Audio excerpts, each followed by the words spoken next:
Good morning mga kapasyon, mga paps. Namiss ko kayo. Kamusta na kayo? Lalo ngayon, napakamahal ngayon ng gas, no? Sobra.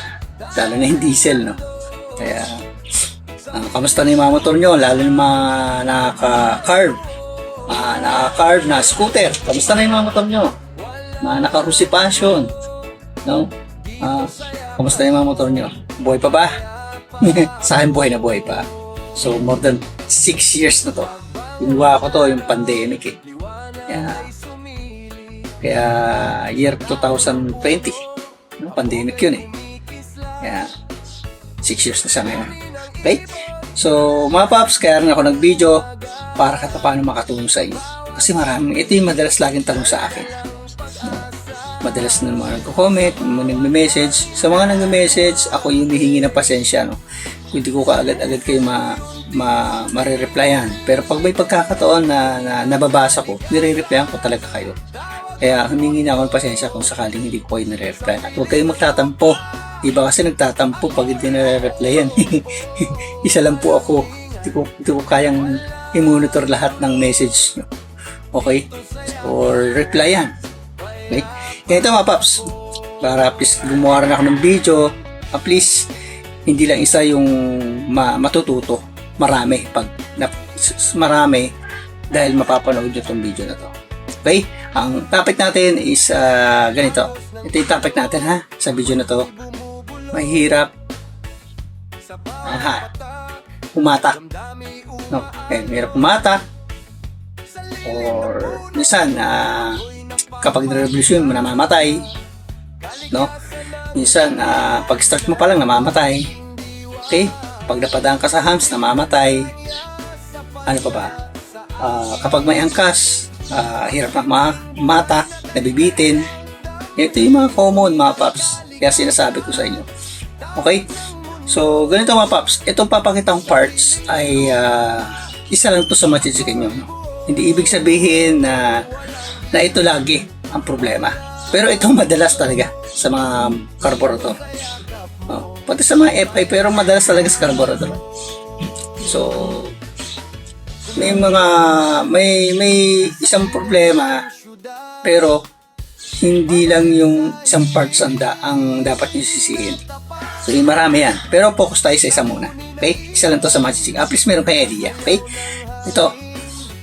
Kung gano'n na encounter nyo, hindi nanghahatak, namamatay, pag start nyo, namamatay, pabago-bago ang idle, minsan mababa yung idle, minsan mataas. So ito yung isa sa mga chichikin nyo. Okay? Itong hawak ko. Ito yung tawag nito ay intake manifold. Magkaiba ang design. No, ito yung stock na kay Rusi Passion. Ito yung intake manifold niya. Ito naman yung pang D-type. Pang D-type na motor. No? Pero lahat ng GY6 fit to. Basta GY6 engine fit na fit to. Okay? Sa mga naka D-type. Okay. Ito mga paps.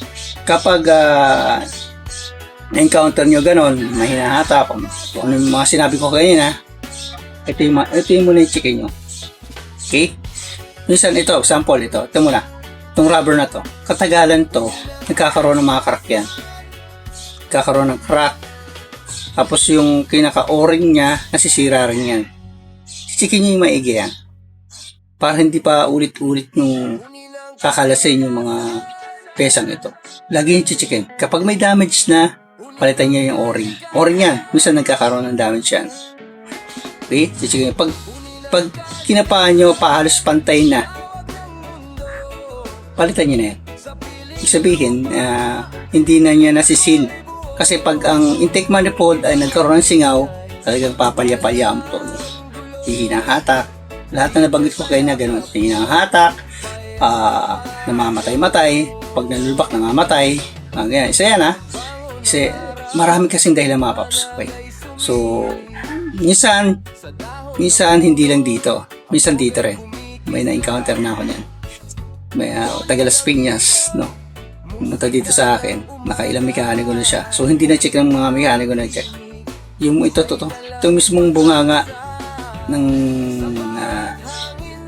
intake na nipple na to na rubber, busalsal na. So kahit anong higpit mo, may singaw pa rin. Hindi talaga titino ang motor nyo. Okay? Yung ginawa ko noon, mabuti na lang mayroon ako. Ayun ang kinabit ko. Pinalitan ko na lang. Mayroon akong spare. Kinabit. Ayun. Timino yung motor niya. Dumayo pa yun dito sa akin. Taga Talaba yun eh. Bandang Sapote. Mag-asawa. So, yun, matagal na hindi nakakapasyal dito eh. So, yun. Shoutout sa'yo, Paps. Nakalimutan ang pangalan mo, no? Basta ka na. Basta yung motor mo. Ang motor niya, hindi Russia, Kimco. Kasi GY16 yung mga makina ng scooter ng Kimco, mga carburetor. Okay? Hindi lang Uzi, hindi lang Motorstar. No? Hindi lang lahat ng mga China bike, kadalasan China, GY6 yung ginagamit na engine. Okay? So yan, chicken nyo maigi yan. Tapos isa pa, issue nito, ito, chicken nyo yan. Minsan nahuhugot to. Katagalan mga Paps. Kapag na-encounter may mga video naman ako, panoorin nyo na. Panoorin nyo para magkaroon ka na idea. Actually, hindi nyo ako kailangan tanungin.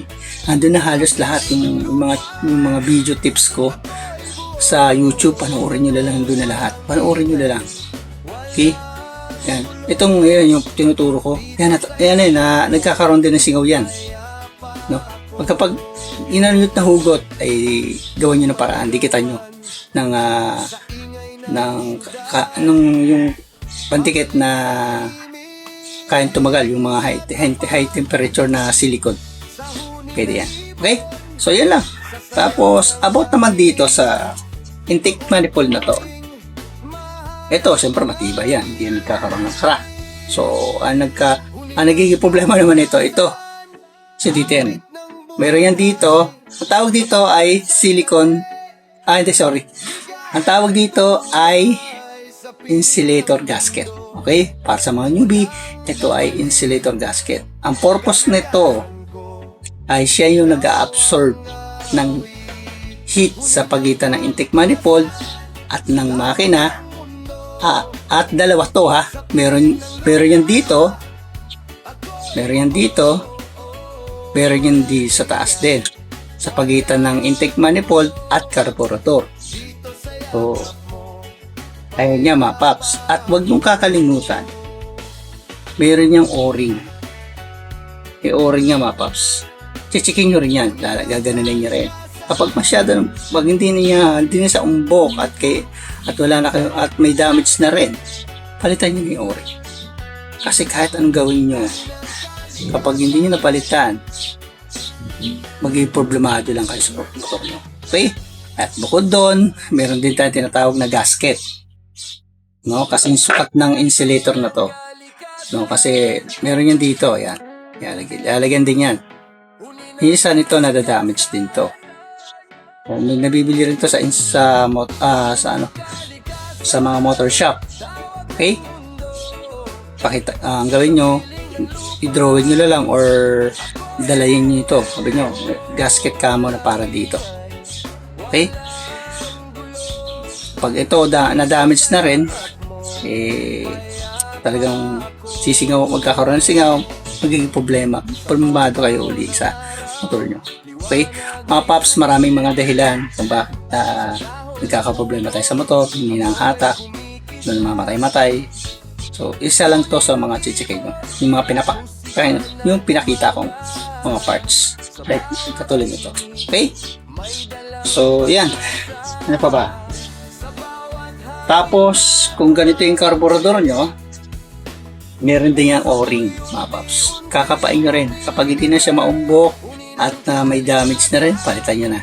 Pero kung wala talaga, pwede naman yung silicone gasket, pero kontiin nyo lang, huwag masyadong marami.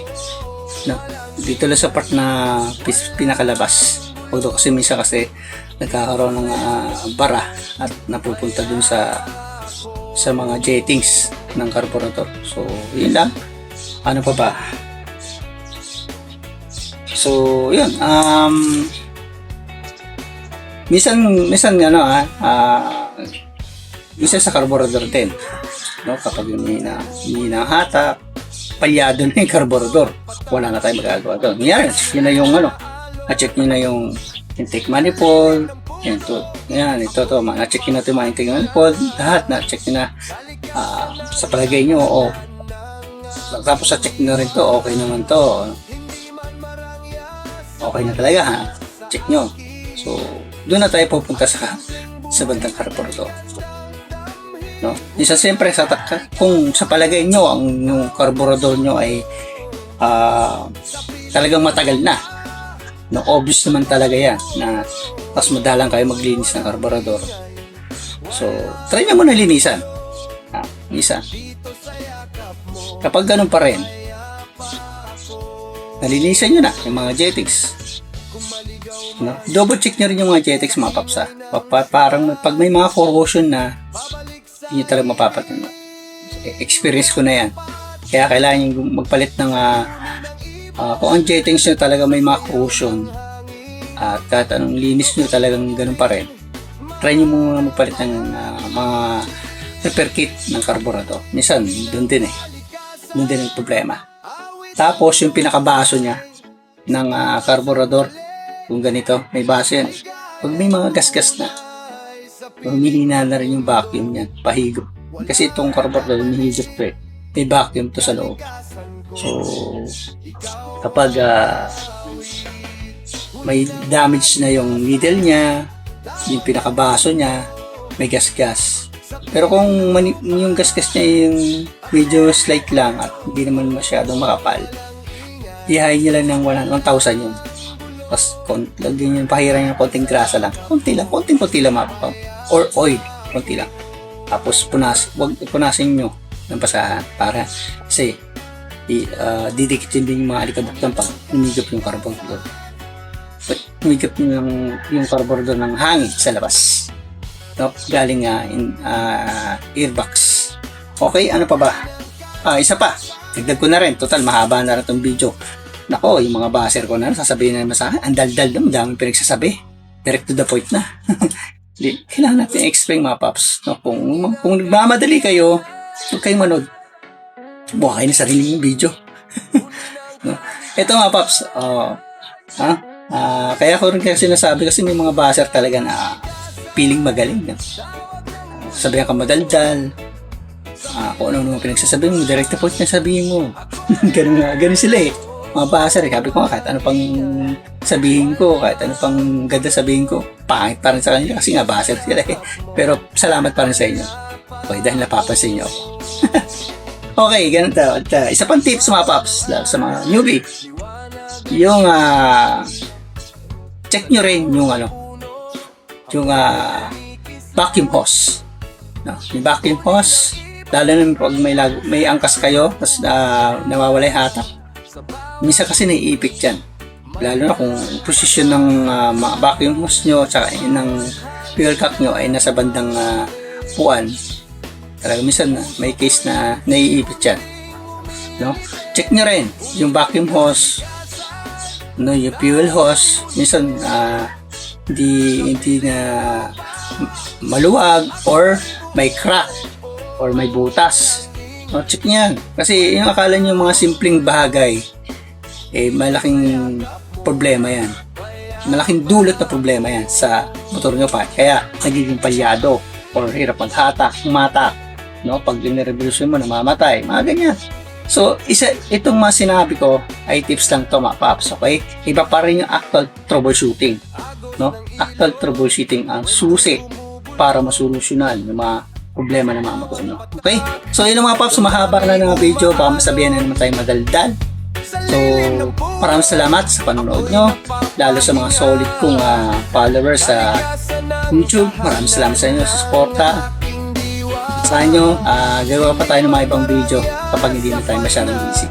Salamat. Peace out. Bye. Sana may natutunan kayo.